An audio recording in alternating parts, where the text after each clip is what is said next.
As we heard in that report, the Chinese scholar says Japan's trying to drag the U.S. into its territorial dispute with China. It's over what Japan calls the Senkaku Islands in the East China Sea. China calls them the Diaoyu. Now, how could the U.S. be dragged in? Well, it has a treaty obligation to defend Japan in the event of war.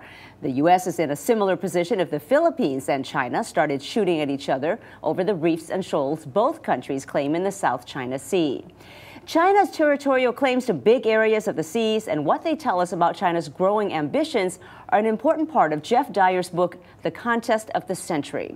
It analyzes the growing competition between China and the U.S. in the Asia-Pacific and beyond. Dyer started reporting from China in 2005 for the Financial Times. More recently, he's the paper's foreign policy correspondent based in Washington, D.C., and he's here in our studio. Welcome to LinkAsia. My pleasure. Thank you for having me on the show. Well, you say that China's changing existing international rules because it's now emerging as a world power. How does it fit in with what's going on in the East China Sea and the South China Sea? Well, all these small territorial disputes I've been hearing a lot about, like the Senkaku and the Diaoyus, they're part of China's strategy to just slowly and incrementally secure greater control over the seas that surround it, the South China Sea, the East China Sea, and in the process they will slowly push the US Navy further out into the Western Pacific. And if China was able to do that, it would start to have a lot more influence in the politics and economics of Asia. It would start to have more ability to shape the economic rules, the commercial rules, and maybe it'd have political influence as well in Asia. So it's a long-term, slow, deliberate strategy to slowly exert more influence over Asia. China's assertiveness over the waters have frightened its neighbors into spending more money on militaries. In Japan, for example, over the Philippines, for example. It's cost it some goodwill in Southeast Asia. It could even lead to a confrontation with the U.S. Why is China taking these risks?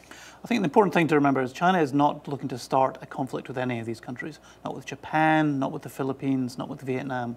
But what the real risk here is that you get some sort of accident or miscalculation. You get maybe a Chinese fighter pilot who gets too close to a Japanese jet, takes too much of a risk. You get some sort of accident, and before you know it, something could escalate quickly out of control, and then the US might find itself obliged to intervene as well. So the risk here is not some sort of declaration of war or anything dramatic like that. It's just that an accident or a miscalculation could quickly spiral into something that could become very scary quite quickly.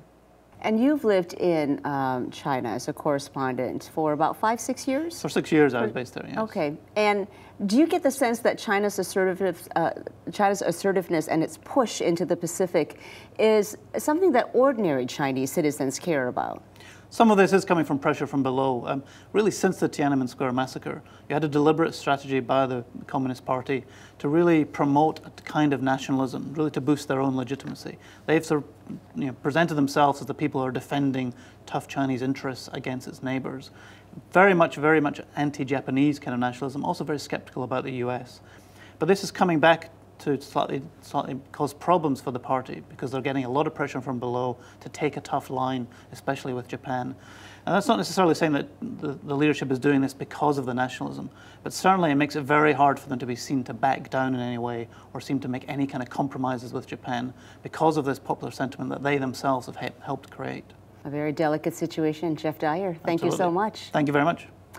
And Geoff Dyer is the author of The Contest of the Century and a former China correspondent for Britain's Financial Times newspaper. The book is published by Random House.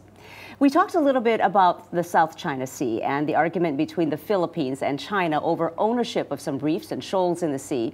Well, the Philippines has brought the dispute to the UN, and Filipino public opinion is strongly behind it. 81% agree with the government's challenge. Here's our contributor in the Philippines, Noel Tarrazona. Most Filipinos believe they are no match with China's military capability, and they are hoping that the United Nations Tribunal will decide in Philippines' favor. Filipino net users oppose the bullying gestures of China in the South China Sea, and this has generated opinions on social media. This Twitter user said, "China, stop bullying Filipinos. If you continue to do this, we will no longer patronize your low-quality products, and things will be different from now on." Another Twitter user posted, "Your hidden plan is actually to conquer the entire Philippines, so please, don't push through with your plan." Reacting to the news, this Twitter user is apprehensive, as he wrote, "I fear that this West Philippine Sea dispute between China and Philippines can result to a war.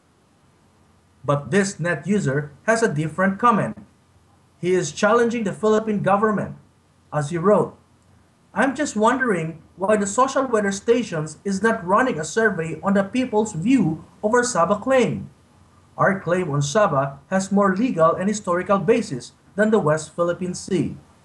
But surprisingly, successive governments chose to be silent about it. Some Filipinos believe that the existing visiting forces agreement between the Philippines and the US will prevent China from harming the Philippines. But this net user disagrees. He wrote, "We're hopeless when a war breaks up. It will be only seconds and we're gone.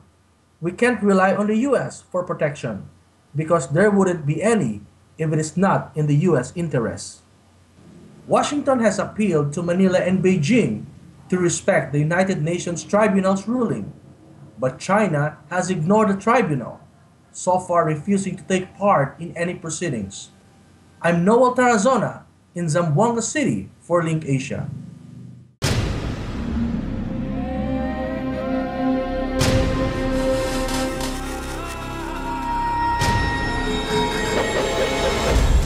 Now on US airwaves, a global channel of uncompromising stories.